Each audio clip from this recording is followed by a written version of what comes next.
बिस्मिल्लाहिर्रहमानिर्रहीम। Urdu beauty tips में आपको वेलकम कहती हूँ। अस्सलाम वालेकुम। आज हम बात करने वाले हैं बहुत ही इम्पोर्टेंट टॉपिक पे, जिसको के टेस्ट ट्यूब बेबीज़ के बारे में है कि what is the IVF procedure. Test tube baby जो बच्चे होते हैं वो कैसे पैदा होते हैं। तो वीडियो देखने से पहले चैनल को सब्सक्राइब कर लीजिएगा, बेल आइकन को ज़रूर दबाइएगा ताकि हमारे आने वाले नोटिफिकेशंस आपको टाइम पे मिल जाएं। तो इस वीडियो में हम बहुत डिटेल से बात करेंगे इन वैट्रो फर्टिलाइजेशन के बारे में, आईवीएफ क्या चीज़ है और टेस्ट ट्यूब से बेबी जो हैं वो किस तरह से पैदा होते हैं।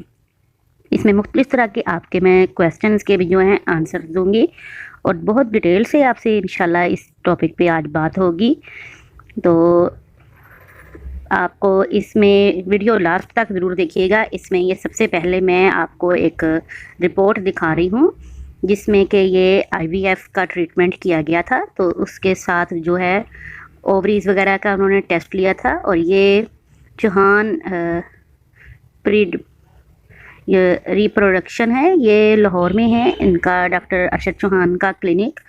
तो ये स्पॉन्सर वीडियो नहीं है, लेकिन मैं आप लोगों को सदका जारिया के तौर पे ये बता रही हूँ कि अगर आप लोग कोई भी यहाँ से अपना करवाना चाहें तो इजीली करवा सकते हैं अपना ट्रीटमेंट वगैरह। तो टेस्ट ट्यूब बेबी क्या चीज़ है इसके बारे में भी मैं आपको बताऊंगी। ये देखें, इसमें भी इन्होंने नज़र आ रहे हैं ओवरीज के अंदर जो एग्स बन रहे हैं और ये खाली, ये देखें थोड़ा सा था और थोड़े जो बनने स्टार्ट हुआ था थोड़ा सा एग्स का जो प्रोसीजर, तो वो यहाँ डिटेल में इन्होंने बताया है। तो कुछ उन्होंने मेडिसिन वगैरह रेकमेंड की थी, कुछ ट्रीटमेंट्स वगैरह थे यहाँ पे डिटेल से दिए उन्होंने। कुछ अल्ट्रासाउंड के साथ उन्होंने पहले देखा था कि ओवरीज वगैरह जो हैं वो इनकी कैसी हैं। अंदर से सारा जो है यूट्रस को चेक किया गया था, तो फिर सारा उन्होंने प्रोसीजर किया था। तो अब चलते हैं आपके क्वेश्चंस के आंसर्स की तरफ कि टेस्ट ट्यूब बेबी जो है ये क्या चीज़ है। मैं पहले तो आपको बता दूं कि first test tube baby born on this day 1978, ठीक है। ये अमेरिका में बच्चा जो है वो पहला पैदा हुआ था 1978 में। तो इसलिए ये कोई इतनी वो हैरानी वाली बात नहीं है कि test tube baby is the product of successful human production that result from method beyond sexual intercourse between a man and a women and instead utilise, यानी कि औरत के और मर्द के जो हैं वो दोनों के एग्स और स्पर्म को कंबाइन किया जाता है और उसके बाद इनको मिक्स करके तो लेबॉर्ट्री में जो है वो बनाया जाता है। इसके बारे में साइंसी इस्तिलाह में इस अमल को अन वैट्रो फर्टिलाइजेशन कहते हैं, यानी आईवीएफ। इसे जदीद साइंस का मुआवजा कहें या करामत के अगर बच्चे पैदा करने के सारे कुदरती तरीके, या आपको लोग कह दें कि बांझपन है अब बच्चे पैदा नहीं कर सकते, या तिब्बी इलाज नाकाम हो जाएं, तो कुदरती तौर पे बच्चे पैदा करने का वाहद यही हल बचता है। इस तरीके का टोटल यानी कि लब्बे लबाब यही है कि इसमें स्पर्म और अंडे का मिलाप लैब में लेबॉर्ट्री में एक टेस्ट ट्यूब में करवाया जाता है और फिर ये एम्ब्रियो औरत की यूट्रस में सर्जरी से चिपका दिया जाता है और बच्चेदानी में 9 माह इसकी अफजाइश नस्ल होती है। यानी कि इसको सेम उसी तरह से इसका प्रोसीजर होता है और उसी तरह से ही जैसे बच्चा माँ के पेट में पलता है इस तरह ही पलता है और फिर मुकर्ररा वक्त पे नॉर्मल डिलीवरी या ऑपरेट हो, ये डॉक्टर आपको बताएंगे। तो डिलीवरी के ज़रिए बच्चे की पैदाइश होती है सेम उसी तरह से। और ये सन 2016-18 तक तकरीबन 65 लाख बच्चे जो हैं वो इस तरीके से दुनिया में तशरीफ़ ला चुके हैं और ये कंटिन्यू है काम जो है। इसलिए अमेरिका वगैरह में, यूरोप में हर साल पैदा होने वाले बच्चों की 3 से 4% तादाद इस तरीके से है। तो इसका नॉर्मल जो तारुफ है, एक नॉर्मल हमल में मर्द का स्पर्म औरत के जिस्म में ही अंडे के साथ जो है वो मिलाप करता है, इंटरकोर्स करता है और फिर ये अंडा या एम्ब्रियो जो है वो यूट्रस की अंदरूनी दीवार से खुद ब खुद अल्लाह ताला की तरफ से ही चिपक जाता है और हमल का दुरानिया पूरा होने तक अंदर ही सारा इसकी परवरिश होती है और हमल का यह कुदरती तरीका होता है। लेकिन कुछ लोगों की जो हैं वो बाज़ जब चेकअप वगैरह करवाते हैं तो पता लगता है ट्यूब्स बंद हैं या बच्चेदानी जो है उसमें कोई इन्फेक्शन है, प्रॉब्लम है, या एग्स जो हैं वो थोड़े बन रहे हैं मर्द के, स्पर्म जो हैं या वुमेन एग्स जो हैं कम हैं। तो अगर ये कुदरती हमल नामुमकिन हो तो बवजह जिस्मानी या जिनसी मजूरी या किसी भी वजह से, तो फिर टेस्ट ट्यूब बेबी का इंतखाब किया जा सकता है। तो ये आप कभी भी इस चीज़ से मत घबराएं कि बच्चे हम खुद कैसे पैदा नहीं कर सकते, पैदा क्यों नहीं हो सकते। सबसे पहले औरतों में नॉर्मल माहवारी को हार्मोनल मेडिसिन की मदद से बंद करते हैं। इसका मैं आपको प्रोसीजर बता रही हूँ कि सबसे पहले औरतों में नॉर्मल जो डेट आती है उसको हार्मोनल मेडिसिन के साथ उसको क्लोज़ कर देते हैं और 2 से 3 हफ्ते तक इसका ये मेडिसिन ट्रीटमेंट रहता है। फिर अगले मरहले में औरतों को फॉलिकल स्टिमुलेटिंग हार्मोन की हैवी डोज दी जाती है ताकि यूट्रस जो है वो ज़्यादा अंडे पैदा करे। इस मरहले में बाकायदा जो अल्ट्रासाउंड होता है बेज़ादानियों का, यानी यूट्रस का और एग्स वगैरह ओवरीज का बाकायदा मुआयना किया जाता है।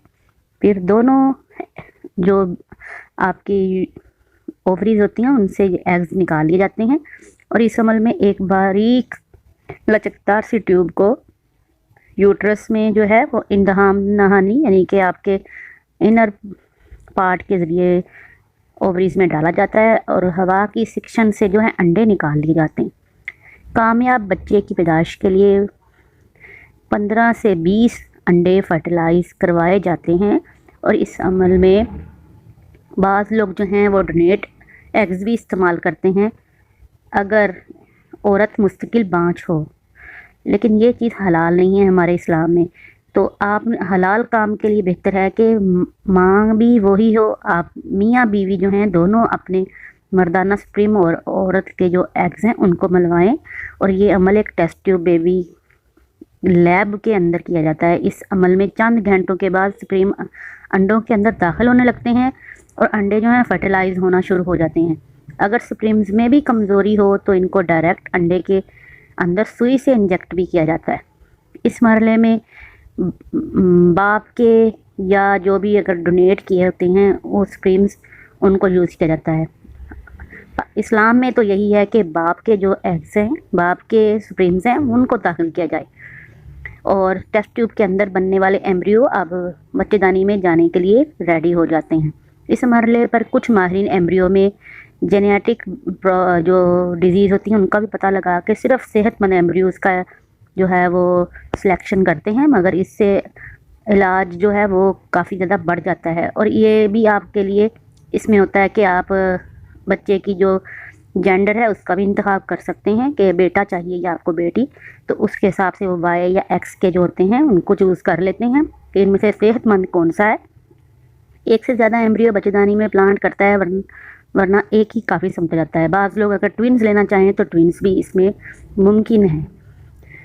ज़्यादा सिर्फ एहतियाती तदाबीर के तौर पे लगाए जाते हैं अगर ताकि एक जो है इनमें से डेड भी हो जाए तो दूसरा एम्ब्रियो बच्चा बना दे। एम्ब्रियो को एक बारीक ट्यूब के ज़रिए बच्चेदानी में भेजा जाता है और जब एम्ब्रियो बच्चेदानी की दीवार से चिपक जाते हैं तो नॉर्मल प्रेगनेंसी स्टार्ट हो जाती है। अब मैं आपको यह बता दूं कि कामयाबी के इम्कानात कितने हैं। तो कामयाबी के इम्कानात 35 साल से कम उम्र में 32% और इससे ज़्यादा उम्र की ख़वातीन में ये इम्कानात और भी कम हो जाते हैं, यानी कि लेट कुछ लोगों की आफ्टर 40 शादी होती है तो उनमें इम्कान सिर्फ़ और सिर्फ 10% रह जाते हैं। इसके अलावा विटामिन डी की कमी से भी इम्कान कम हो जाते हैं। तो 25 से 30 साल की उम्र के बाद आप कोशिश किया करें कि विटामिन डी, फोलिक एसिड वगैरह और मेडिसिन इस तरह मल्टी विटामिन की लाजमी लें। अब इसके साइड इफ़ेक्ट अगर हैं कुछ इतने ख़ास नहीं है, बस इसका ये है कि यूट्रस का साइज़ थोड़ा सा बढ़ जाएगा आपका और थोड़ा अरसा जो है वो पेट में दर्द वगैरह रहेगी। वो तो जब हम नॉर्मली भी औरत बच्चा पैदा करती है तो ये प्रॉब्लम्स आ जाती हैं। इस तरीका इलाज से पैदा करदा एम्ब्रियोज़ में क्रोमोसोम्स की तादाद 46 मुख्तलिफ होने का इम्कान बहुत ज़्यादा है और कामयाबी का चांस बढ़ाने के लिए एक से ज़्यादा प्लांट किए गए एम्ब्रियोज़ कई बार सारे के सारे बच्चे बना देते हैं, जिससे ट्विन्स भी हो सकते हैं या ट्रिपलेट्स भी हो सकते हैं। तो माँ की जो है वो ब्लड सर्कुलेशन को, ब्लड प्रेशर को और डायबिटिक प्रॉब्लम ना हो उसको भी चेक करना पड़ता है। तो आई होप आपको इसमें काफ़ी हेल्पफुल रही होंगी ये सारी बातें। इसके अलावा ये भी था कि IVF जो हलाल है, IVF and similar technologies are permissible as long as they do not involve any form of third party donation, यानी कि किसी थर्ड पार्टी की डोनेशन मत लें आप। जो है माँ और बाप जो हैं वो अपने ही हों उनके बच्चे के, तो उनके ही सुप्रीम एग्स और एम्ब्रियोज और यूट्रस यूज़ की गई हो। Regarding third party donation there is the debate between the Sunni streams of Islam के इस्लामी तरीके से ये मुमकिन नहीं है हमारे यहाँ, ये गुनाह है इस चीज़ का। तो आप कोशिश करें अगर टेस्ट ट्यूब बेबीज़ लेना चाहें तो डोनेट ना लें, आप अपने ही मियाँ बीवी के जो सुप्रीम और ओवरीज यूट्रस को यूज़ किया जाए। How can I get twins? Twins आप ले सकते हैं in vitro fertilisation. IVF can also increase the chance of conceiving twins. Health care professionals carry out IVF by extracting a woman's eggs and fertilizing them with the donor sperm in a laboratory to produce an embryo। के जो हैं वो बाज़ दफ़ा 2 से 3 मिकदार में भी embryos के लिए वो रख देते हैं, तो उससे अगर तो सारे के सारे ही ज़िंदा रहें तो वो ट्विंस का भी चांस बढ़ जाता है आपका।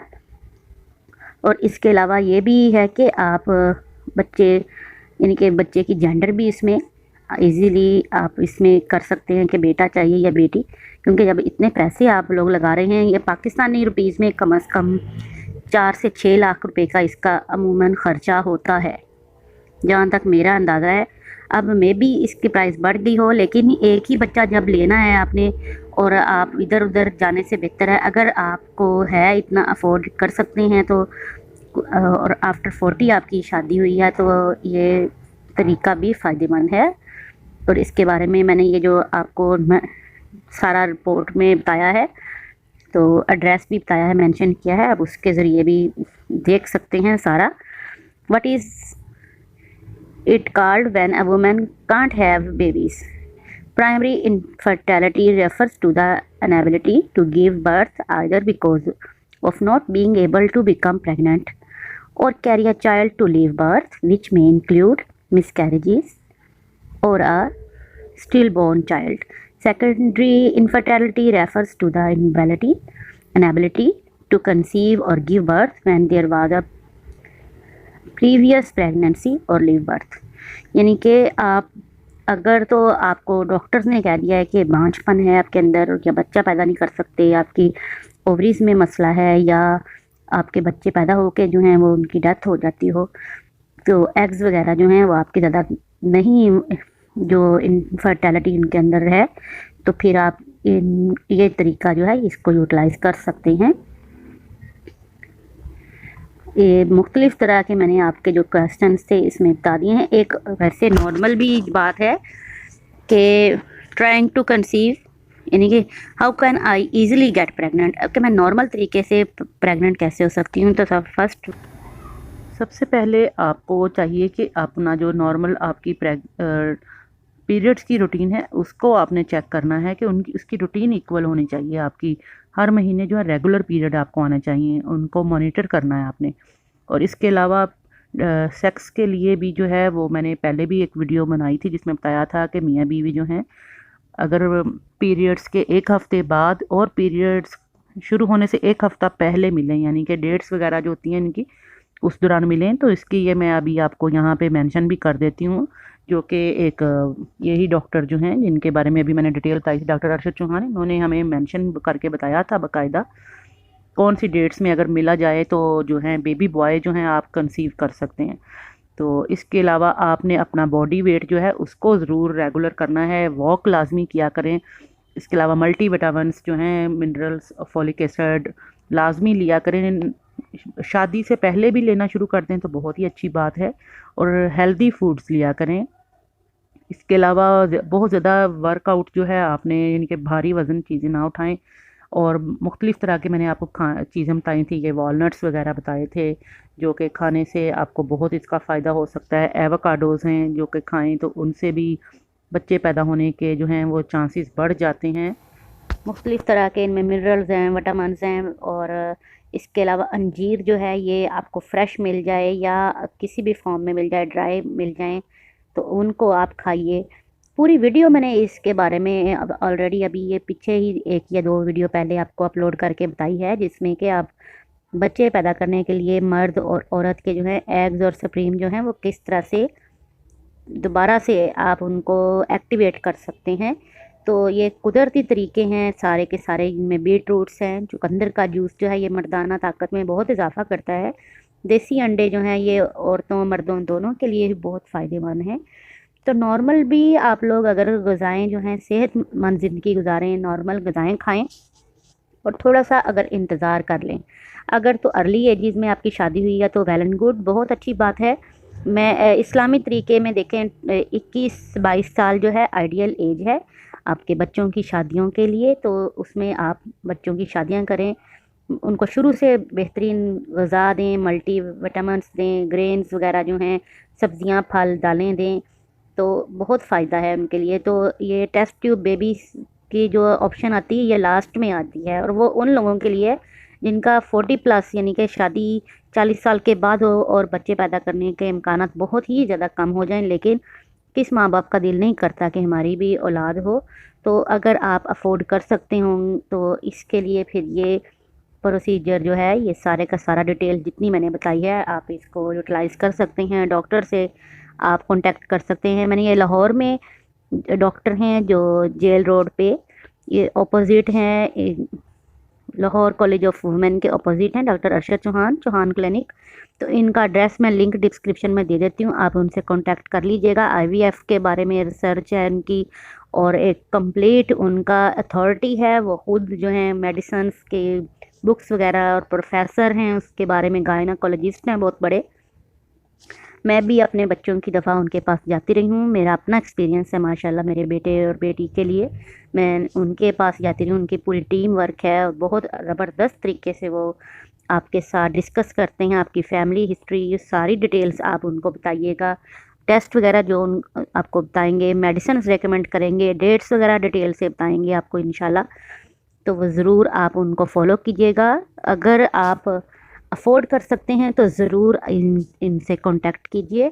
बाकी दूसरे शहरों में मैं पाकिस्तान में नहीं जानती, अदर कंट्रीज़ जो हैं उनमें तो लाजमी बात है कि वहाँ कोई ना कोई आईवीएफ सेंटर होते हैं जहाँ से वो लोग अपना, काफ़ी लोग जो हैं अब तो टेस्ट ट्यूब बेबीज़ के बारे में बहुत ज़्यादा आगाही होती जा रही है लोगों को, और बांझपन जो है अब इतना बड़ा मसला नहीं रह गया। अब लोग अगर आपको कहें कि बांझपन है और ये चीज़ है कि हमारे यहाँ बच्चा पैदा नहीं होता, तो अगर आपके पास इतने पैसे हैं, आप अफोर्ड कर सकते हैं, तो आप इस चीज़ पे ज़रूर तवज्जो दीजिए। इस तरीका इलाज को करने में कोई हर्ज नहीं, क्योंकि ये इस्लामी नज़रिया से भी हलाल है। जो तरीका मैंने आपको बताया है कि माँ और बाप के दोनों के स्पर्म और एग्स जो हैं उनको अगर कंबाइन किया जाए तो कोई हर्ज नहीं।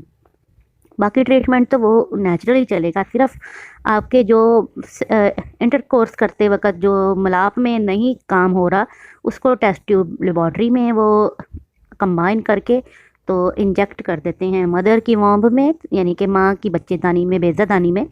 तो बाकी नॉर्मल उसी तरह से ही हमल होता है, आपका पूरा सर्कल पूरा 9 महीने का वैसे ही माँ के पेट में चलता है और उसी तरह की एहतियातें होती हैं। बाकी जितनी डिटेल्स मैंने आपको पहले भी काफ़ी सारी आपको बताई हैं, तो वो पूरी की पूरी डिटेल्स मैंने आपको प्लेलिस्ट का मैं ना डिस्क्रिप्शन में आपको बता देती हूँ लिंक, जिसमें आपको मुकम्मल प्रेगनेंसी की टिप्स वगैरह के बारे में और बच्चों को केयर करने के लिए और बिफ़ोर प्रेगनेंसी और आफ्टर प्रेगनेंसी और ड्यूरिंग प्रेगनेंसी आपकी बहुत डिटेल्स बताई हैं। ये दोबारा से मैं आप लोगों को मेंशन कर देती हूँ। डॉक्टर मोहम्मद अरशद चौहान हैं, प्रोफेसर हैं, ये गायनाकोलॉजिस्ट हैं, बहुत फेमस लाहौर में। और ये इनका एड्रेस भी देख रहे हैं आप लोग, हेड यूनिट 2 हैं। ये किंग एडवर्ड मेडिकल यूनिवर्सिटी में वाइस चांसलर भी रह चुके हैं, लेडी वेलिंगटन हॉस्पिटल लाहौर के भी हैं। तो ये अथॉरिटी हैं इस बात पे लाहौर में, और आप इन पे बेफिक्र होकर इनके पास जाएं और इनसे अपना ट्रीटमेंट करवा सकते हैं। क्राफ्ट आईवीएफ नामी इनका टेस्ट ट्यूब बेबी सेंटर है शादमान में, लाहौर शादमान में जेल रोड पे। तो वहाँ आप किसी से भी पूछ के तो आप उनसे रब्ता कर सकते हैं, इस बारे में नॉलेज ले सकते हैं और डिटेल सारी जानकारी कर सकते हैं। और अगर ज़्यादा टाइम आपका गुजर जाए तो फिर डॉक्टर से आप ज़रूर रब्ता करें। तो एक और भी क्वेश्चन था, what is the side effect of test tube baby. Side effect भी कोई इनके मतलब टेस्ट ट्यूब बेबी के हैं तो इतने मेन कोई भी नहीं है, बस आपको ये बताया था कि यूट्रस का थोड़ा सा साइज़ जो है वो बढ़ जाएगा आपका कुछ अरसे के लिए, आपके पीरियड्स का प्रॉब्लम जो है वो होगा। और एक और था कि इस टेस्ट ट्यूब बेबी पेनफुल के टेस्ट ट्यूब बेबी जो है ये तकलीफ दे अमल है। तो the most potentially painful part of undergoing IVF is procedure to implant the fertilized egg back into the uterus।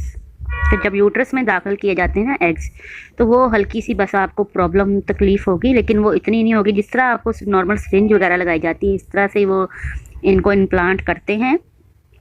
Not pleasant but any mind but nothing to be scared. इतना डरने वाली बात नहीं है। जब आप इतना पैसे लगा रहे हैं और आप बेबी लेना चाहते हैं और बेबी के फर्टिलाइजेशन के लिए ज़रूरी है IVF, तो आपको इसमें घबराने की बात नहीं होती। ये नॉर्मल सा प्रोसीजर होता है, 2 से 3 मिनट में आपको पेन होती है, उसके बाद नहीं, क्योंकि इंजेक्शन लगाए जाते हैं बाकायदा और बहुत अच्छी तरह से इसका ट्रीटमेंट होता है।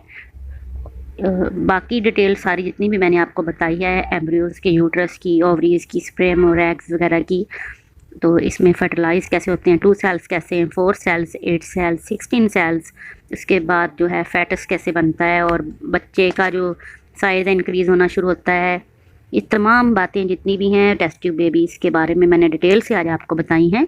तो उम्मीद करती हूँ आपके बहुत ही हेल्पफुल रही होंगी। अब ये प्रॉब्लम आपके ज़हन से इंशाल्लाह ताला निकल जानी चाहिए, जो कि अक्सर लोगों में थी कि हम लोग अगर बच्चा नहीं पैदा कर सकते, कंसीव नहीं कर सकते, तो क्या टेस्ट ट्यूब बेबी जो है वो सेफ़ है। तो टेस्ट ट्यूब बेबी बिल्कुल सेफ़ है और आप बिल्कुल उसी तरह से प्रेगनेंसी ठहर जाती है। प्रेगनेंसी के बाद सारी केयर, एक्सरसाइजेस वगैरह, अपना ख्याल रखना, डाइट लेना प्रॉपर, सब कुछ उसी तरह से करना होता है आपने जिस तरह से नॉर्मल प्रेगनेंसी में करते हैं। आप वॉक वगैरह करनी, जैसे मैंने आपको पहले वीडियोज़ में बताया हुआ है। तो अपनी सेहत का ख्याल रखने के लिए ज़रूरी है कि अर्ली एजेस में शादी को, रुझान को बढ़ाइए, यानी कि 22-24 साल की एज तक जो है बॉयज़ और 21-22 साल की उम्र में लड़की की शादी आइडियल एज है। इस एज में मैच्योरिटी आ जाती है हमारी बॉडी में भी, हमारे माइंड में भी, और इसके साथ साथ आप लोग जो है वो माँ बाप बनने की सलाहियत आप में 100% ज़्यादा होती है। तो अगर आप इन बातों पे अमल करेंगे, इंशाल्लाह ताला आप खुशगवार ज़िंदगी गुजारेंगे। एक दूसरे के साथ आपकी जो है अंडरस्टैंडिंग बढ़ेगी, प्यार बढ़ेगा, मोहब्बत बढ़ेगी, तो इंशाल्लाह ताला बच्चे भी सेहतमंद पैदा होंगे और खुशगवार ज़िंदगी गुजारेंगे आप लोग। तो उम्मीद करती हूँ आज की वीडियो आपको बहुत हेल्पफुल रही होगी। तो प्लीज़ अगर फर्स्ट टाइम देख रहे हैं तो चैनल को ज़रूर सब्सक्राइब कीजिएगा, लाइक कीजिएगा अगर पसंद आ गई है वीडियो, और दोस्तों के लिए सदका जारिया के तौर पे इसको ज़रूर शेयर कर दीजिएगा। तो अगर किसी भी टॉपिक पे, किसी भी प्रेगनेंसी या हेल्थ केयर के टॉपिक पे आप कुछ भी पूछना चाहें तो मुझे ज़रूर पूछिएगा। दुआओं में याद रखिएगा। अल्लाह हाफ़िज़।